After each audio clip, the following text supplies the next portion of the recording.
আমন্ত্রণ জানাচ্ছি চ্যানেল 24 এর নিয়মিত স্বাস্থ্য বিষয়ক আয়োজন হেলথ ফর লাইফ অনুষ্ঠানে powered by team pharmaceuticals limited এবং সাথে আছি আমি ডাক্তার অর্থি চক্রেভ।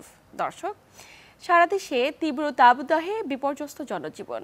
আমরা জানি তীব্র গরমে একজন ব্যক্তির নানা ধরনের জটিলতা তৈরি হবার শঙ্কা রয়েছে। তবে এই তীব্র তাপপ্রবাহে একজন ব্যক্তিকে কি ধরনের সুরক্ষা গ্রহণ করা প্রয়োজন, কথা বলবো এই গুরুত্বপূর্ণ বিষয়টি নিয়ে। এবং এ বিষয়ে বিস্তারিত আলোচনায় আজ স্টুডিওতে আমাদের সাথে উপস্থিত আছেন ডাক্তার HM নাজমুল হাসান, যিনি মেডিসিন বিশেষজ্ঞ, সহযোগী অধ্যাপক, মেডিসিন বিভাগ, শহীদ সোহরাওয়ার্দী মেডিকেল কলেজ ও হাসপাতাল। স্যার, স্বাগত আমাদের আজকের আয়োজনে। স্বাগতম সবাইকে। স্যার, আমরা আজ কথা বলছি এই তাপদাহে কি ধরনের ব্যাধিগুলো তৈরি হওয়ার শঙ্কা রয়েছে। শুরুতে জানবো আপনার কাছে, আমরা লক্ষ্য করছি বেশ কিছুদিন ধরে অনেক বেশি তাপমাত্রা বেড়ে গিয়েছে সারা দেশে এবং সাধারণ জীবনযাত্রা যেন ব্যাহত হতে চলেছে। তো এই অবস্থায় একজন ব্যক্তির শরীরে কি ধরনের জটিলতা তৈরি হতে পারে? ধন্যবাদ আপনাকে। যে মানে কি বলবো, একদম আপনি মানে উপযুক্ত সময় উপযুক্ত বিষয় নিয়ে আমাকে এই মানে আলোচনা করার সুযোগ দেওয়ার জন্য।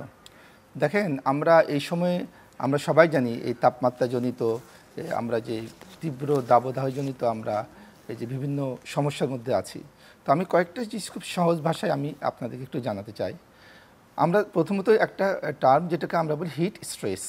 হিট স্ট্রেসটা হচ্ছে এরকম, যখন আমার শরীর থেকে তাপমাত্রা যেটা আমরা স্বাভাবিকভাবে বের করার যে প্রসেসটা, যখন এই প্রসেসটা যখন আমাদের বন্ধ হয়ে যায়, তখন এটাকে আমরা বলি হিট স্ট্রেস।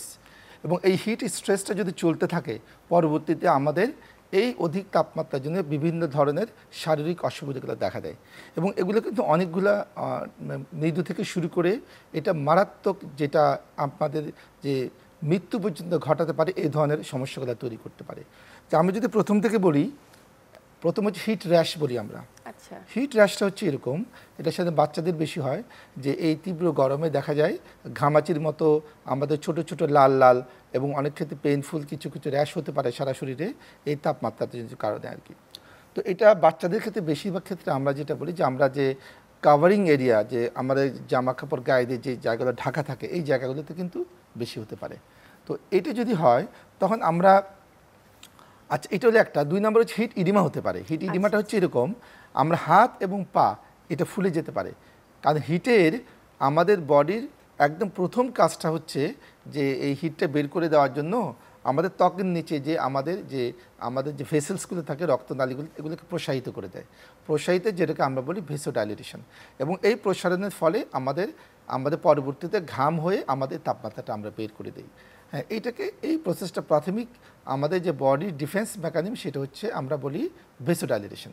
এবং এই ভেসোডাইলেটেশনের জন্য দেখা যায় হাতে এবং পায়ে ফুলে যেতে পারে। এবং অনেকে এটাকে কনফিউজ করে যে এটা কিডনির অসুখ কিনা, হার্টের অসুখ কিনা। কিন্তু একটা লোক যদি এখন এই অবস্থায় অত্যাধিক তাপমাত্রাজনিত পরিবেশে কয়েকদিন থাকে, তার কিন্তু এই ধরনের হতে পারে। তাহলে আমরা কিন্তু এটা কিন্তু ভুলে যাবে না। 3 নম্বর হচ্ছে হিট ক্রাম্প হতে পারে। হিট ক্রাম্পটা হচ্ছে এরকম, যে আপনার হাতে এবং পায়ের মাংসপেশিগুলো তীব্র ব্যথা হয়ে শক্ত হয়ে স্পাজম হতে পারে, খিঁচুনি হতে পারে। এই মাংসপেশি হিট ক্রাম্প বলি। এটা কখন হবে?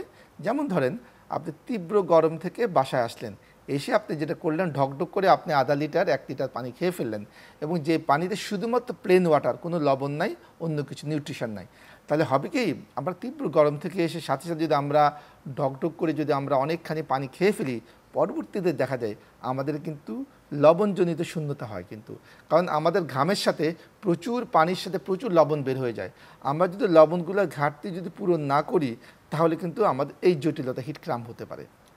4 নম্বর হচ্ছে আমাদের হিট টিটানি হতে পারে। এই আমাদের হিট রিলেটেড ইলনেসের মধ্যে যেটা হয়, আমাদের শ্বাস প্রশ্বাসের গতি বেড়ে যায়, আমরা বলি হাইপার ভেন্টিলেশন। তখন হয় কি, শরীরে যে আমাদের ক্যালসিয়াম, যেটা ফ্রি ক্যালসিয়ামটা কমে যায়, এবং কমে যাওয়ার জন্য আমাদের খিঁচুনির মতো প্রবলেম হতে পারে। এটাকে আমরা বলি হিট টিটানি।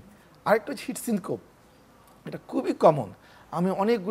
আপনি যদি দীর্ঘক্ষণ এই গরম পরিবেশে দাঁড়িয়ে থাকেন, গরম জায়গায়, যেমন ধরেন আপনি দাঁড়িয়ে দাঁড়িয়ে কোনো কাজ করে, যেমন হকাররা কাজ করে, আমাদের ট্রাফিক পুলিশরা যেমন কাজ করে, আপনি বাজারে গেলে অনেকক্ষণ দাঁড়িয়ে থাকতেন, হঠাৎ করে দেখতে আপনি মাথা ঘুরে পড়ে গেলেন, এটাকে আমরা বলি হিট সিনকোপ। এটা কি হয়, এখানে আমাদের রক্তনালীর ভিতরে পানির পরিমাণটা কমে যায়, ইন্টারভাস্কুলার ভলিউম কমে যায়, তখন ব্রেনের সার্কুলেশন কমে যায়, তখন হঠাৎ করে লম্বা সময় দাঁড়িয়ে থাকলে পোস্টারাল ড্রপ হয়ে পেশেন্ট ফল করতে পারে। এরপরে যেটা হচ্ছে সবচেয়ে মারাত্মক, যেটা আমরা বলি দুইটা, হিট এক্সজশন অ্যান্ড হিট স্ট্রোক। আমরা এখন এই তাপমাত্রাজনিত সবগুলো বিষয়কে আমরা হিট স্ট্রোকের মধ্যে কিন্তু আমরা কিন্তু মিলিয়ে ফেলি। আসলে এই যে আমি এতক্ষণ যা বললাম এগুলো পার হয়ে কিন্তু আলটিমেটলি কিন্তু হিট স্ট্রোকে আসে। তো হিট স্ট্রোকটা আর হিট এক্সজশন এটা সবচেয়ে মারাত্মক, এই দুটো আমাদেরকে বুঝতে হবে, না বুঝলে আমরা কিন্তু অনেকগুলো পেশেন্টকে কিন্তু হারাবো। হিট এক্সজশনটা কি, দুইটা কিন্তু বেসিক ডিফারেন্স আছে। আমরা বলি শরীরের ভিতরের তাপমাত্রা যেটা, এটাকে আমরা বলি কোর বডি টেম্পারেচার। এটা আমরা বুঝি কিভাবে, আমরা আমাদের বাথরুমের রাস্তা দিয়ে যদি থার্মোমিটার দিয়ে দেই, আমরা বলি রেকটাল টেম্পারেচারটা দেখি, আরেকটা হচ্ছে কানের ভিতরে দেখি, এটাকে আমরা টিম্পেনিক মেমব্রেনের টেম্পারেচার। এই দুইটাই দিয়ে কিন্তু আমরা শরীরের আভ্যন্তরীণ তাপমাত্রাটা কিন্তু আমরা মেজার করি। এখন এই আভ্যন্তরীণ তাপমাত্রাটা একটা 40-এর নিচে যদি থাকে আর 40-এর উপরে যদি যায়, তাহলে আমার আভ্যন্তরীণ তাপমাত্রা 40-এর নিচে, তার সাথে যদি এই গরমের পরিবেশের মধ্যে মানুষ অত্যাধিক দুর্বলতা, প্রচুর ঘাম, একদম আপনার ত্বক একদম ভিজে সেতসেতে হয়ে যাচ্ছে এরকম, এবং তার সাথে যদি বমি বমি ভাব, বমি, তীব্র মাথা ব্যথা, মাথা ঘুরানো, তারপর প্রচণ্ড পানির তৃষ্ণা পাওয়া, শরীর প্রচণ্ড অবসন্ন লাগা, প্রস্রাব কমে যাওয়া, এবং ক্ষেত্র বিশেষে এক্সট্রিম এজে দেখা যাচ্ছে রোগীর জ্ঞান হারিয়ে ফেলা, অসংলগ্ন কথাবার্তা এবং খিঁচুনি, এগুলো কিন্তু মূলত আমরা হিট এক্সজশন এবং হিট স্ট্রোকের কিন্তু মেইন কিন্তু সিমটমস। তবে এই দুইটাকে আমরা ভাগ করি জাস্ট 2 থেকে 3টা পয়েন্ট দিয়ে। একটা হচ্ছে যদি আমাদের কোর বডি টেম্পারেচার 40-এর উপরে যায়, এটা হিট স্ট্রোক, 40-এর নিচে থাকতে হিট এক্সজশন। দুইটা কিন্তু খুবই সিমিলার। আর একটা হচ্ছে যদি ত্বকের আমরা যদি দেখি টেম্পারেচারটা যদি 40, আপনি হাত দিয়ে ধরবেন একদম ড্রাই থাকবে, কিন্তু টেম্পারেচারটা অনেক বেশি, এটা কিন্তু হিট স্ট্রোকে। এক্সজশনে কিন্তু ড্রাই থাকে না, খুব সোয়েটি থাকে, ভিজা থাকবে। আর ফাইনাল পয়েন্ট হচ্ছে যদি অল্টার্ড লেভেল অফ কনসিয়াসনেস হয়, অর্থাৎ সে অসংলগ্ন কথাবার্তা বলে অজ্ঞান হয়ে যায়, এটা হিট স্ট্রোকে থাকবে, হিট এক্সজশনে এটা থাকবে না। এইটা হলো আমরা বেসিক আমাদের আন্ডারস্ট্যান্ডিং যে হিট বিষয়ক যে আমাদের অসুস্থতা এটা। এবং মনে রাখবেন হিট স্ট্রোকটাকে যে আমি যেগুলো বললাম লক্ষণগুলো, হিট স্ট্রোকে অলমোস্ট সেম প্রায় লক্ষণগুলো, শুধু 2-3টা পয়েন্ট ছাড়া। আমরা যে আইডেন্টিফাই না করি, বলা হচ্ছে এল্ডারলি পেশেন্টের ক্ষেত্রে 80% মর্টালিটি, মানে 80 জন লোকই মারা যেতে পারে। আচ্ছা, মানে শুধু এটা খুবই ডেঞ্জারাস ডায়াগনোসিসের অভাবে কি বলবো। এই জন্য আমাদের এগুলোকে আমরা ডেঞ্জার সাইন বলছিলাম, যে অত্যন্ত মানে অবসন্নতা, প্রচুর সোয়েটিং বা সোয়েটিং না এখন শরীর গরম হয়ে যাওয়া, মাথা ব্যথা, মাথা ঘুরানো, অজ্ঞান হয়ে যাওয়া, খিঁচুনি, এগুলো হওয়ার সাথে সাথে কিন্তু আমাদের কিন্তু ইমিডিয়েট স্টেপ নিতে হবে। আমার যারা যারা ভিকটিম, তাকে গরম পরিবেশ থেকে ঠান্ডা পরিবেশে নিয়ে আসতে হবে, তাকে ফ্যান ছেড়ে দিতে হবে, তার কাপড়গুলো খুলে ঢিলা কাপড় তাকে চিৎ করে শোয়াই দিতে হবে, এবং তাকে পর্যাপ্ত পরিমাণে আমরা ইলেকট্রোলাইট রিচ ফ্লুইড খাওয়াতে হবে। আমরা কি করি, গরম থেকে এসে আমরা ঠান্ডা পানি খাই, প্লেন ওয়াটার খাই, আইসক্রিম খাই, কোল্ড ড্রিঙ্কস খাই। এই কোল্ড ড্রিঙ্কস, আইসক্রিম এগুলো কিন্তু শরীরকে আরও পানি শূন্যতা করে, কারণ এগুলো কিন্তু ডায়ালিসিস করে, অর্থাৎ আমাদের পানিটাকে বের করে দেয় অত্যাধিক পরিমাণে। সুতরাং আমাদের অ্যাডভাইস হচ্ছে অত্যাধিক গরমে আপনারা মানে হুট করে এই যে কোল্ড ড্রিঙ্কস যেগুলো কোক, 7 আপ, এগুলো আইসক্রিম জাতীয় এগুলো বেশি খাবেন না, কারণ এগুলোকে আপনাকে প্রাথমিক রিলিফ দিলেও আপনাকে কিন্তু পরবর্তীতে কিন্তু আপনাকে পানি শূন্যতা এবং হিট বিষয়ক অসুস্থতার ঝুঁকি আরও বাড়িয়ে দেবে। স্যার, একটি বিষয় এক্ষেত্রে চলে আসে, যেমন আমরা এই গরমের মধ্যে যারা বাইরে কাজ করছি, তারা দেখা যাচ্ছে রাস্তার পাড়ে অনেক বিভিন্ন ধরনের যে আখের শরবত কিংবা লেবুর শরবত, এই ধরনের জুসগুলো বা খাবার প্রবণতা আমাদের মাঝে তৈরি হচ্ছে, কিন্তু পানিটা কতটা বিশুদ্ধ আমরা একদম চিন্তা করছি না, এবং এতে করে কি কি ধরনের জটিলতা হতে পারে। আমরা তো হেপাটাইটিসে একটি আক্রান্তের সংখ্যা রয়ে যায় এক্ষেত্রে, আপনার পরামর্শ কি থাকবে? ধন্যবাদ, আপনি খুব গুরুত্বপূর্ণ বিষয় নিয়ে আসলে প্রশ্নটা তুলেছেন। এখন দেখেন, আমরা যারা বাইরে যারা ওয়ার্কার, আমরা যে বলি আউটডোর ওয়ার্কার, যে আমরা যে হকার যারা আছি, যা বাইরে যারা দিনমজুর, যারা ট্রাফিক পুলিশ যারা, বা যারা বাইরে ফেরি করে যারা, ওরা কিন্তু দেখা যাচ্ছে এই হিটের ডাইরেক্ট এক্সপোজারে থাকে, এবং তারা করে কি, যখনই ঘাম টাম হয় তখন তারা গিয়ে ওই ওপেন যে শরবত খায়, দেখেন বিভিন্ন রঙিন শরবত পাওয়া যায়, ওই শরবতগুলো খায়, আখের রস খায় এবং বাইরের পানি খায়, ওপেন পায়। এখানে ক্ষেত্রে দেখা যায় যে আমাদের তাপমাত্রাজনিত অসুস্থতা বাইরেও আরও অনেকগুলো, যেগুলোকে আমরা বলি ওয়াটার বর্ন ডিজিজ, অর্থাৎ পানিবাহিত যে রোগগুলো এবং মারাত্মক কিছু রোগ আছে যেমন টাইফয়েড, তারপরে আমরা বলছি যে হ্যাপাটাইটিস এ এবং হ্যাপাটাইটিস ই, তারপরে কলেরা, তারপরে যে ডায়রিয়া, পানি শূন্যতা, লবণ শূন্যতা, এই জাতীয় মারাত্মক রোগ কিন্তু হয়ে মানুষ কিন্তু মারাও যেতে পারে। তাহলে আমাদের ক্ষেত্রে আমরা অবশ্যই বলি নিরাপদ পানীয় পান করুন, এবং যেটা হবে 2.5 থেকে 3 লিটার। নিরাপদ পানীয়টা কি? যেটা অবশ্যই বিশুদ্ধ পানি এবং যাতে লবণ সমৃদ্ধ পানি। আমরা বলি যে আপনি জাস্ট কিছুই না, আপনি 1/2 লিটার একটা পানিতে একটা ওরসালাইন কেটে ওইটা দিয়ে 2টা নাড়া দিয়ে আপনি খেয়ে ফেলেন, আপনার কিন্তু সব আপনার অল্প টাকা, পানির দাম কিন্তু খুব বেশি না। আপনি 1 গ্লাস আখের রস খেতে যা খরচ করবেন তার চেয়ে কম খরচে আপনি 5 টাকা আর 15 টাকা দিয়ে আপনি কিন্তু পেয়ে যাবেন। এটা আপনাকে কিন্তু হিট জনিত যে অসুস্থতা এটা কিন্তু প্রিভেন্ট করবে। এজন্য আমরা খুবই জোর দিচ্ছি আমরা এখানে, যেহেতু ঘাম বেরিয়ে যাচ্ছে শরীর থেকে অনেক বেশি, একটা ডিহাইড্রেশন তৈরি হচ্ছে কিংবা ইলেকট্রোলাইট ইমব্যালেন্স হওয়ার শঙ্কা রয়েছে। এই জন্য আমরা বারবার করে বলছি প্লেন ওয়াটার না, প্লেন ওয়াটারের সাথে আপনি জাস্ট একটা ওরসালাইন খান, তাহলে আপনার খালি শুধুমাত্র ঘামের কারণে আমাদের পানি বের হয় না, আমাদের অত্যন্ত গুরুত্বপূর্ণ যে লবণগুলো সোডিয়াম, পটাশিয়াম, ক্লোরাইড এগুলো কিন্তু বের হয়ে যায়। এগুলো যদি আমরা পূরণ না করি তাহলে যেটা হয় আমরা হিট ক্র্যাম্প হয়। আচ্ছা, আমরা যেটা বলছি যে আপনি এসে প্রচুর আপনি প্লেন ওয়াটার খেয়ে ফেললেন গরম থেকে এসে, এরপরে হবে কি আপনার এই লবণের ঘাটতিগুলো হবে, এই ঘাটতির জন্য পরবর্তীতে হিট ক্র্যাম্প হয়, দেখা যায় আপনার শরীরে হাতে এবং পায়ে মাংসপেশিগুলো ব্যথা হয়ে খিঁচুনি হতে পারে ওখানে। এবং এই জন্য আমরা বলছি বাইরে থেকে এসে আপনি শুধু প্লেন ওয়াটার খাবেন না, আপনি নিরাপদ লবণযুক্ত পানি খাবেন, মানে ইলেকট্রোলাইট সমৃদ্ধ। সেটা লেবু পানিও হতে পারে কিংবা ডাবের পানিও হতে পারে। আপনি লেবুর পানির সাথে একটু লবণ মিশিয়ে খান, খুবই ভালো। আপনার ডাবের পানিতে আপনি শুধু পটাশিয়ামটা পাবেন বা অন্যান্য কিছু মিনারেলস পাবেন, কিন্তু লবণ খুব বেশি পাবেন না, যেটা আর কি। তো আমরা আবার একটা ডাব এখন দেখেন, আমি সেদিন দেখলাম যে একটা মাঝারি সাইজের ডাবের দাম 150 থেকে 200 টাকা। কয়টা লোক আপনি এই ডাব খেতে পারবে? সুতরাং আমি ওদিকে যাচ্ছি না, এর চেয়ে আপনি 15 টাকা দিয়ে একটা পানি কিনেন, 5 টাকা দিয়ে একটা ওরসালাইন কিনেন, 20 টাকার মধ্যে আপনি খুবই আপনার কি বলবো শরীরকে আপনার এই যে আপনার তাপজনিত যে অসুস্থতা এগুলা থেকে প্রিভেন্ট করার জন্য পর্যাপ্ত পরিমাণে আপনার কিন্তু হাইড্রেট করতে পারবে। স্যার কথা বলছিলাম হিট স্ট্রোক নিয়ে, এটি তো ধরন রয়েছে, তো আমি একটু জানতে চাই ধরন ব্যাধি আক্রান্তের ঝুঁকিতে কারা রয়েছে? হিট স্ট্রোকটাকে আমরা মূলত 2টা ভাগে ভাগ করি, একটা হচ্ছে আমাদের ক্লাসিক হিট স্ট্রোক আর একটা বলছে exertional heat stroke. Classic heat স্ট্রোকটা হচ্ছে যারা এল্ডারলি পেশেন্ট, যারা বয়স্ক, তাদের কিন্তু দেখেন তাদের আমাদের যে তাপ আমাদের শরীরে কিন্তু নর্মাল একটা ফিজিওলজি আছে। ফিজিওলজি মানে শরীরে যখন আমাদের দুইভাবে আমাদের শরীরে তাপ বাড়তে পারে, একটা শরীরের মেটাবলিজমের ভাবে আমাদের শরীরের ভিতরে আভ্যন্তরীণ তাপমাত্রা বাড়ে, আর বাইরের টেম্পারেচার এবং হিউমিডিটি এইটার উপরে ডিপেন্ড করে অ্যাম্বিয়েন্ট টেম্পারেচার বলি আমরা। এই 2টা কারণে কিন্তু আমাদের টেম্পারেচারটা বাড়তে পারে।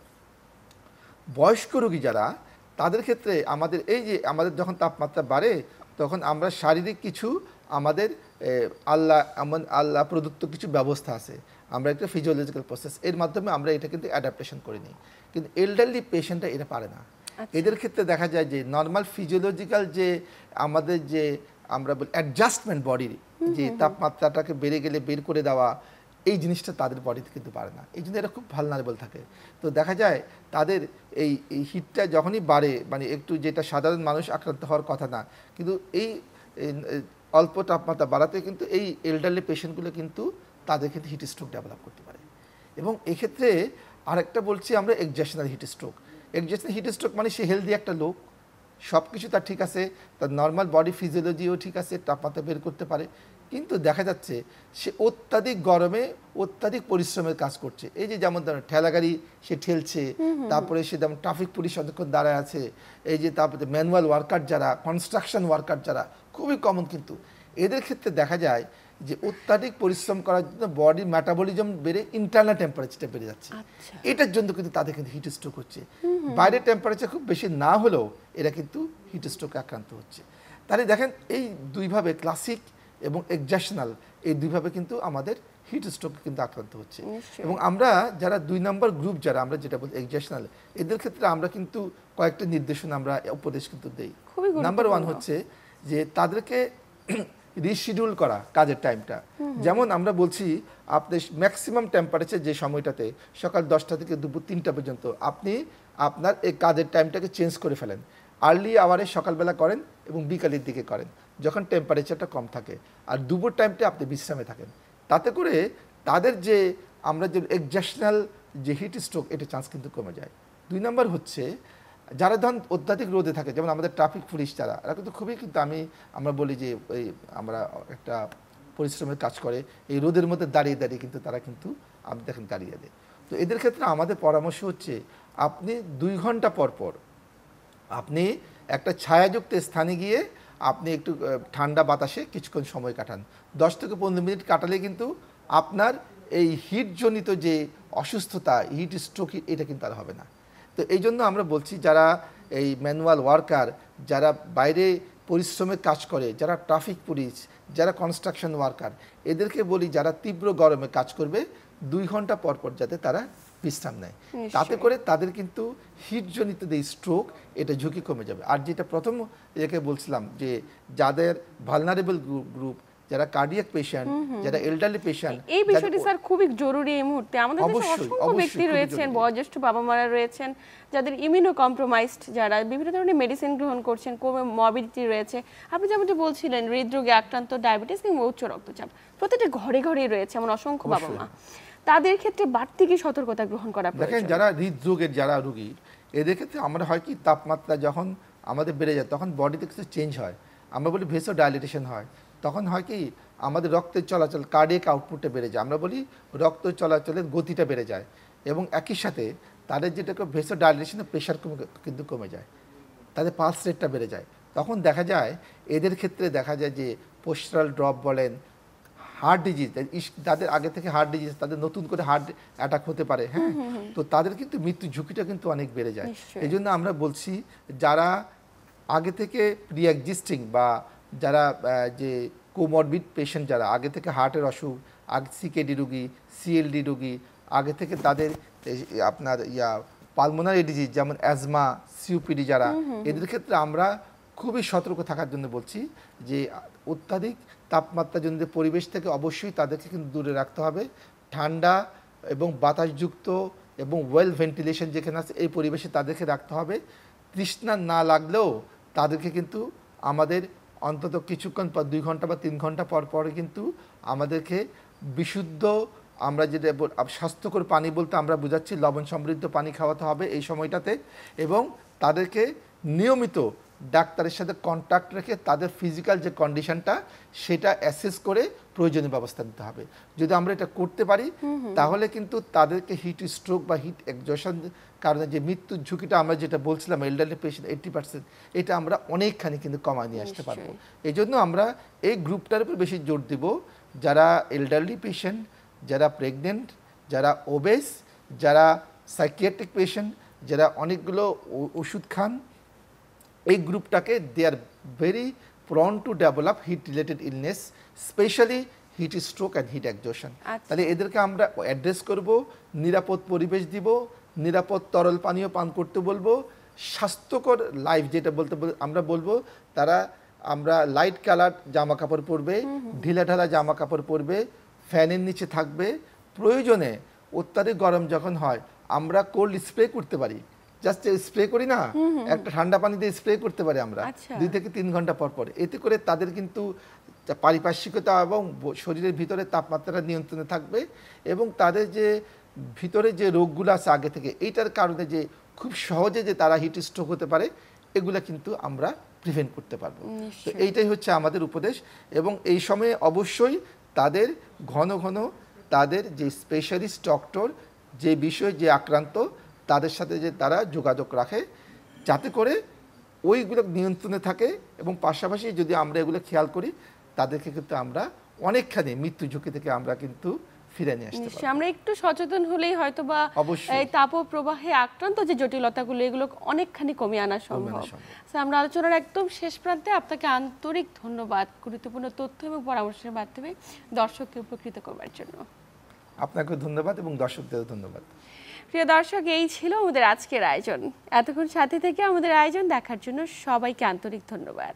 দেখা হবে আগামী সপ্তাহে ঠিক একই সময়ে নতুন কোনো আলোচনায়। ততক্ষণ পর্যন্ত সবাই ভালো থাকুন, সুস্থ থাকুন এবং চ্যানেল 24 এর সাথেই থাকুন।